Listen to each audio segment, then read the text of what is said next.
الحمد لله نحمده ونستعينه ونستغفره ونؤمن به ونتوكل عليه ونعوذ بالله من شرور أنفسنا ومن سيئات أعمالنا من يهده الله فلا مضل له ومن يضلله فلا هادي له ونشهد أن لا إله إلا الله وحده لا شريك له ونشهد أن محمدا عبده ورسوله وصلى الله عليه وعلى آله وأصحابه وسلم. قال الله تبارك وتعالى في القرآن المجيد: أعوذ بالله من الشيطان الرجيم ومكروا ومكر الله والله خير الماكرين. صدق الله العلي العظيم وصدق رسوله النبي الكريم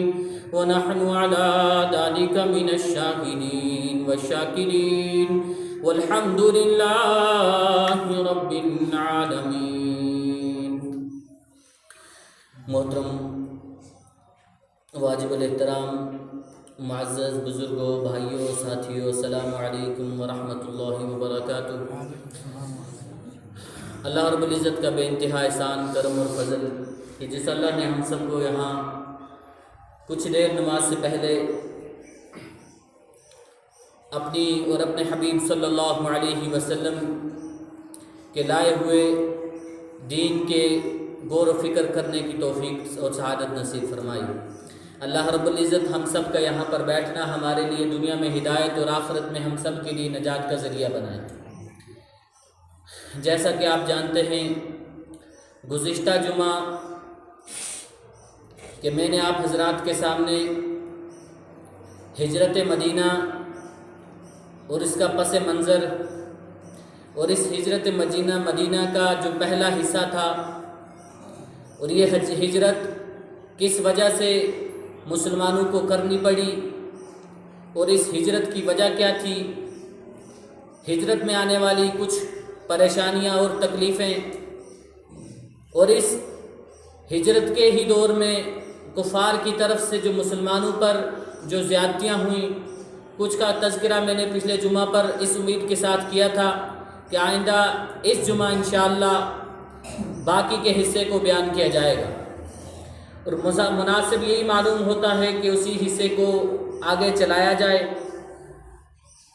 اس کو ادھورا چھوڑنا یہ میں اپنی طرف سے یا خود بے ادبی، سیرت کی بے ادبی سمجھتا ہوں کہ نبی کریم صلی اللہ علیہ وسلم کا تذکرہ اور صحابہ کا تذکرہ کہ ہم اس تذکرے کو مکمل سنیں اور مکمل پڑھیں. کہ میں نے پچھلے جمعہ کہ ہجرت کا جو سفر تھا کہ اس سفر میں کہ نبی کریم صلی اللہ علیہ وسلم نے صحابہ کو کس طریقے سے حکم دیا اور کس طرح صحابہ ایک کے بعد دوسرے ایک ایک کر کے نکلتے رہے، آخر میں کون کون بچا اور نبی اکرم صلی اللہ علیہ وسلم نے اپنا ساتھی کس کو بتایا، یہ میں نے آپ حضرات کے سامنے رکھ دیا تھا. مکہ سے لے کر بیعت خدیجہ الکبریٰ رضی اللہ عنہ اور بیعت ابو بکر رضی اللہ تعالی عنہ سے لے کر غار حرا تک جو بھی مناظر تھے مختصر کر کے میں نے آپ حضرات کے سامنے رکھے تھے. اور اس کو دوبارہ سے ایک بار یاد کرنے کے لیے کہ ہم نے پچھلے جمعہ کیا سنا، میں مختصر روشنی ڈالوں کہ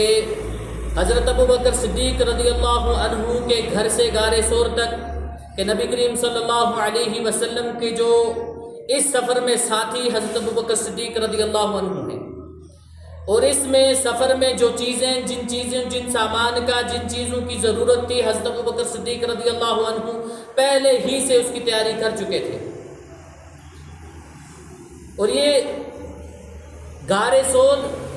تقریباً اس میں روایتوں میں آتا ہے 3 دن نبی کریم صلی اللہ علیہ وسلم نے قیام فرمایا حضرت ابو بکر صدیق رضی اللہ تعالیٰ عنہ کے ساتھ. اور ادھر معاملہ کیا تھا، کفار مکہ کی طرف سے جو ان کو ڈھونڈا جانا اور ان پر جو انعام مقرر کر لینا کہ ان دونوں میں سے یا دونوں میں سے کسی ایک کو بھی زندہ یا ان کا سر کاٹ کر کے جو لائے گا اس کو 100 اونٹ انعام ملیں گے، دونوں پر 200 اونٹ انعام ملیں گے۔ یہ اعلان کفار مکہ کی طرف سے پیچھے ہو چکا ہے، اور یہاں اس اعلان کے بعد کفار مکہ کی طرف سے، مشرکین کی طرف سے ہر نوجوان یہ کوشش کرتا، ہر نوجوان اس کام میں لگا ہوا تھا کہ دوسرے کے ہاتھ میں نہ لگے، میرے ہاتھ میں لگے، مجھے یہ انعام ملے۔ اس انعام کی وجہ سے، انعام کی لالچ میں تمام مشرکین مکہ اس تعاقب میں تھے کہ نبی کریم صلی اللہ علیہ وسلم کس راستے سے گئے اور صحابہ حضرت صدیق اکبر رضی اللہ عنہ کس راستے سے گئے۔ اس تعاقب کے لیے انہوں نے اپنے کھوجی لوگ لگا لیے تھے، جن کو اس وقت میں مہارت حاصل تھی کہ قدموں کے نشانات دیکھ کر کے وہ جائے منزل تک پہنچ جاتے تھے کہ اس جگہ پر فلانا شخص اس جگہ تک پہنچا ہے۔ چنانچہ نبی کریم صلی اللہ علیہ وسلم اور ابو بکر صدیق رضی اللہ عنہ جس راستے سے چلے ہیں کہ دوسرے دن ان کے کھوجی، اسی دن ان کے کھوجی ان کے پیچھے لگے ہیں، چونکہ آپ صلی اللہ علیہ وسلم نے رات میں سفر شروع کیا ہے، صبح ہوتے ہی یہ لوگ ان کے پیچھے اس راستے میں آگے کہ یہاں سے یہ قدموں کے نشانات ہیں۔ روایتوں میں آتا ہے غار ثور تک ان کو 2 آدمیوں کے نشانات ملے کہ یہ سمجھ رہے ہیں یہاں سے 2 آدمی چل کے گئے ہیں، اور غار ثور کے عین دامن میں وہ 2 نشانات میں سے ایک نشان غائب ہو گیا۔ اب پاؤں کا ایک ہی نشان ان کو سامنے نظر آ رہا ہے۔ کھوجی ان کے کہتے ہیں کہ یہاں سے ایک ہے، دوسرا یہاں سے کہاں غائب ہو گیا، آسمان پر چلا گیا، زمین کے نیچے چلا گیا، ہمیں کوئی اس کی خبر نہیں مل رہی۔ روایتوں میں آتا ہے کہ ابو جہل کی اس وقت کی جو فراست یا ابو جہل کی اس وقت کی جو قابلیت تھی، اس کی وجہ سے کہ ابو جہل نے ان کھوجیوں سے کہا کہ مجھے ایک چیز بتاؤ کہ بیعت حدیجۃ الکبریٰ رضی اللہ عنہ نبی کریم صلی اللہ علیہ وسلم کی اہلیہ، کہ ان کے گھر سے جو نشان نکلا ہے وہ نشان یہاں سے غائب ہے یا حضرت ابو بکر صدیق رضی اللہ عنہ کے گھر سے جو نشان نکلا وہ غائب ہے؟ فرمایا حدیجۃ الکبریٰ کے گھر سے، بیعت سے جو نشان نکلا وہ غائب ہے۔ روایت میں آتے ہیں ابو جہل کے کہ ان کو اس نے یہاں پر ڈانٹ لگائی، تنبیہ کی کہ بے وقوفو، تمہیں سامنے نظر نہیں آتا کہ یہاں تک نشانات آئے تھے، یہاں سے حضرت ابو بکر صدیق ضرور اپنے نبی کو کندھوں پر اٹھا کر کے اوپر لے گئے۔ اور ایسا ہی تھا، غار حرا کے سامنے یہ لوگ آئے، دامن تک پہنچے، اس کے سامنے تک پہنچے، اور نبی کریم صلی اللہ علیہ وسلم کا جو حفاظت کا انتظام اللہ رب العزت نے کر دیا تھا، اس نظام کی وجہ سے نبی کریم صلی اللہ علیہ وسلم اور حضرت ابو بکر صدیق رضی اللہ تعالی عنہ تک پہنچ نہیں پائے۔ یہاں سے 3 دن کے قیام کے بعد روایتوں میں آتا ہے جب انہوں نے آگے کا سفر شروع کیا ہے، جب یہاں سے جو غلام انہوں نے طے کیا تھا کہ ان کے ساتھ 3 دن کے بعد شامل ہو جائے گا، اور ایک شخص انہوں نے طے کر دیا تھا، اس کو پیسے دے کر کے رکھے ہوئے تھے کہ تو ہمیں مدینہ تک رستہ دکھائے گا، اور 2 اونٹنیاں اس کے حوالے کر رکھی تھی کہ 3 دن کے بعد تو 2 اونٹنیاں ٹھیک غار حرا کے سامنے لے آنا۔ روایتوں میں آتا ہے جب انہوں نے 3 دن کے بعد سفر مدینہ کی طرف آگے کو شروع کیا ہے، ادھر کتابوں میں سراقہ بن مالک رضی اللہ تعالیٰ عنہ،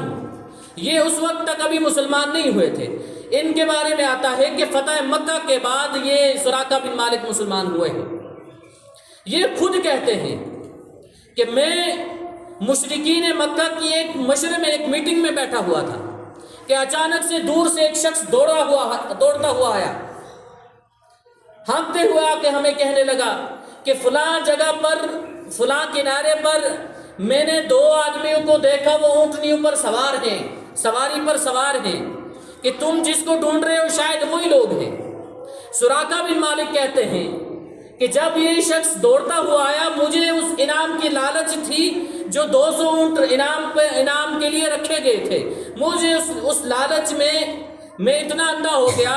کہ میں نے اس سے کہا، میں نے اپنی میٹنگ میں لوگوں سے کہا، باقی جو کفار تھے ان سے میں کہنے لگا کہ یہ جو شخص جس کے بارے میں کہہ رہا ہے، جن دو شخصوں کے بارے کہہ رہا ہے، یہ میں ابھی ان کو اپنی آنکھوں سے دیکھ کر کے آ رہا، مجھے بھی لگا تھا یہ وہی لوگ ہیں، یہ وہ لوگ نہیں ہیں۔ پہلے تو مجھے بھی شک پڑا وہی لوگ ہیں، جب نزدیک کیا پتہ چلا کہ وہ لوگ نہیں ہیں۔ اس نے یہ کہتے ہیں کہ میں نے اپنے کفار کو جو میرے ساتھی تھے میٹنگ میں تھے، میں نے ان کو یقین دلایا کہ یہ وہ لوگ نہیں ہیں، اور وجہ اس کی یہ تھی کہ مجھے اونٹوں کی لالچ تھی، کہ اس اونٹوں کی لالچ کی وجہ سے میں نے ان کو جھوٹ بولا، ان کو یقین دلایا کہ یہ وہ لوگ نہیں ہیں، میں ان کے تعاقب میں پیچھے چلا گیا۔ یہ خود کہتے ہیں کہ میں ان کے تعاقب میں اتنا قریب ان کے چلا گیا کہ نبی کریم صلی اللہ علیہ وسلم اپنی سواری پر بیٹھے ہوئے چلتے ہوئے، روایتوں میں آتا ہے کہتے ہیں کہ قرآن پاک کی تلاوت کر رہے ہیں، اور میں اپنے کانوں سے اتنا نزدیک چلا گیا کہ میں اپنے کانوں سے ان کی تلاوت کی آواز سن رہا۔ جب قریب گیا تو میں دیکھتا ہوں، روایتوں میں آتا ہے کہ حضرت ابوبکر صدیق رضی اللہ عنہ پیچھے مڑ کر کے دیکھتے ہیں، یا رسول اللہ صلی اللہ علیہ وسلم، ہمارے تعاقب کرنے والوں نے، ہمارے پیچھے آنے والوں نے ہمیں پکڑ لیا، اب ہم بچ نہیں سکتے۔ روایتوں میں آتا ہے اللہ کے نبی صلی اللہ علیہ وسلم جب پیچھے مڑ کر کے دیکھتے ہیں، روایتوں میں لکھا، روایتوں میں آتا ہے سراقہ بن مالک جس گھوڑے پر بیٹھا ہوا تھا، وہ گھوڑے کی دو اگلی ٹانگیں زمین میں دھس گئی۔ آپ صلی اللہ علیہ وسلم کا پیچھے دیکھنا تھا، سراقہ بن مالک جس سواری پر سوار ہے اس کی آگے کی دونوں ٹانگیں زمین میں دھس گئی، اور کہتا ہے کہ میں خود زمین پر گر گیا۔ جب ایک مرتبہ گرا، عرب کا ایک دستور تھا کہ کسی کام کو بھی اگر نکلتے، کوئی کام کا بھی وہ اگر ارادہ کرتے تو وہ پہلے فعال نکالا کرتے تھے۔ فعال آج کے اعتبار سے جس طرح کو چیڑیاں ڈالی جاتی ہیں، اٹھائی جاتی ہیں، کہ فعال نہ ڈالا جاتا تھا، فعال نکالا جاتا تھا کہ میں اس کام کو آگے کروں یا نہ کروں۔ روایتوں میں آتا ہے، یہ کہتے ہیں کہ میں نے جو ہی گرنے کے بعد میں کھڑا ہوا، میں نے اپنا تیر کمان سے نکالا، وہ فعال والا تیر، کہ میں نے دیکھا کہ اس فعال میں مجھے یہ نکلا کہ جس کام کے لیے آیا وہ کام مکمل نہیں کر پائے گا۔ میرے فعال میں بھی یہ چیز نکلی، مگر لالچ اتنی تھی کہ میں پیچھے ہٹنے کے لیے تیار نہیں ہوا۔ دوسری مرتبہ دوسرا اٹیمپٹ کیا میں نے، دوسری مرتبہ آگے جانے لگا، پھر سے گھوڑے کی آگے والی دونوں ٹانگیں زمین میں دھس گئی اور میں نیچے گر گیا۔ روایت میں آتا ہے تیسری مرتبہ پھر آگے جانے لگا، پھر یہی معاملہ، اب اس نے ہاتھ کھڑے کر دیے کہ نبی کریم صلی اللہ علیہ وسلم سے، اور جو مختصر سا 4 آدمیوں پر ایک مختصر سا قافلہ، جن میں ایک تو حضرت نبی اکرم صلی اللہ علیہ وسلم اور حضرت ابوبکر صدیق رضی اللہ تعالیٰ عنہ، ایک حضرت ابوبکر صدیق رضی اللہ عنہ کے غلام عامر بن فہیرہ رضی اللہ تعالیٰ عنہ، اور روایتوں میں آتا ہے جو چوتھا آدمی جو ان کے لیے رہبر کا کام کر رہا تھا، جو ان کو راستہ دکھانے کے کام پر تھا۔ یہ سراقہ بن مالک کے بارے میں آتا ہے کہ انہوں نے معافی مانگی کہ مجھے معاف کر دو، میں واپس جا رہا ہوں۔ اللہ کے نبی صلی اللہ علیہ وسلم نے فرمایا کہ ہم نے تجھے معاف کر دیا۔ روایتوں میں آتا ہے کہ یہ جب پیچھے مڑنے لگا، اس کو پھر سے ایک خیال ایک آیا، واپس آ کر کے آپ صلی اللہ علیہ وسلم سے کہتا ہے کہ مجھے ایک امان نامہ لکھ کر کے دیں کہ آج آپ کا یہ مختصر سا قافلہ جو میں دیکھ رہا ہوں، یہ مکہ سے نکل کر پریشانیوں کی وجہ سے، تکلیفوں اور اذیتوں کی وجہ سے یہ مکہ سے جو قافلہ نکل کر مدینہ کی طرف جا رہا ہے، مجھے معلوم ہے کہ کل تم آ کر کے مکہ کو فتح کرو گے، اور جب تم واپس آؤ گے تو مجھے چاہیے کہ آپ ایک امان نامہ لکھ کر کے دیں کہ اس موقع پر مجھے امن حاصل ہو۔ روایت میں آتا ہے کہ اللہ کے نبی صلی اللہ علیہ وسلم نے حضرت ابوبکر صدیق رضی اللہ تعالیٰ عنہ کی طرف اشارہ کیا کہ اس کو لکھ کر کے امان نامہ دے دیا جائے۔ حضرت ابوبکر صدیق رضی اللہ عنہ نے اپنے غلام کو حکم دیا کہ اس کو امان نامہ لکھ کر کے دے دے، اس کے نام کا امان نامے میں اس کے لیے امن لکھ کر کے دیا گیا کہ کل کو تجھے مسلمانوں کی طرف سے امن حاصل ہوگا۔ اور اس سراقہ بن مالک کے بارے میں آتا ہے کچھ سالوں کے بعد جب فتح مکہ ہوا ہے کہ نبی کریم صلی اللہ علیہ وسلم اونٹنی پر سوار ہیں، سواری پر سوار ہیں، صحابہ ان کے قریب کسی کو آنے نہیں دے رہے۔ روایتوں میں آتا ہے کہ اس وقت یہ سراقہ بن مالک یہ امان نامہ لیے ہوئے صفوں کو چیرتے ہوئے دوڑتا ہوا آ رہا تھا، یہ دیکھو میرے پاس امان نامہ ہے، آج کے دن مجھے کسی سے کوئی ڈر نہیں ہے، مجھے آج کے دن مسلمانوں سے ڈر نہیں ہے۔ کہ اس نے جو امان نامہ کہ ہجرت کے موقع پر نبی اکرم صلی اللہ علیہ وسلم سے لیا، جب امان نامہ لے چکا، کہ یہ روایتوں میں آتا ہے کہ اس نے اونٹوں کی لالچ میں گھر سے ان کے تعاقب میں نکلا ہے کہ میں ان کو پکڑوں گا، اور یہ خود کہتے ہیں کہ میں پوری تیاری کے ساتھ گیا تھا، میرے پاس اتنی تیاری تھی کہ میں دونوں کو گرفتار بھی کر سکتا تھا، اگر گرفتار نہیں کر سکتا میرے پاس اسلحہ اتنا تھا میں دونوں کو قتل بھی کر سکتا تھا۔ اور کہتے ہیں مگر اس کے باوجود میں ان کے قریب جا نہیں سکا اور معافی مانگ کر امان نامہ لیا۔ جب امان نامہ لیا، لالچ میں آئے ہیں اونٹوں کی لالچ میں، فرمایا روایتوں میں آتا ہے کہ اب اونٹوں کی لالچ میں تو آئے ہوئے ہیں، یہاں معاملہ دیکھا، نبی اکرم صلی اللہ علیہ وسلم کے معاملات دیکھے، پتا چلا کہ میں ان کے قریب بھی نہیں جا سکتا۔ روایتوں میں آیا ہے کہ اس نے اپنا ایک تیر نکالا اور نبی کریم صلی اللہ علیہ وسلم کی طرف پھینکا، اور پھینکنے کی ایک وجہ یہ تھی، فرما کہنے لگا کہ میرا یہ تیر میری نشاندہی کے طور پر لے لو، اپنے لیے نشاندہی کے طور پر لے لو، آپ کا سفر میری زمینوں پر سے ہوگا، آپ کے قافلے کا جو رستہ ہے وہ میری زمینوں سے ہو کر کے نکلے گا، وہاں پر میرے خادم ہوں گے، ان کو یہ تیر دکھانا، جتنے مرضی سواریاں وہاں سے اٹھا کر کے لے جائیں۔ دینے کے لیے لینے کے لیے آیا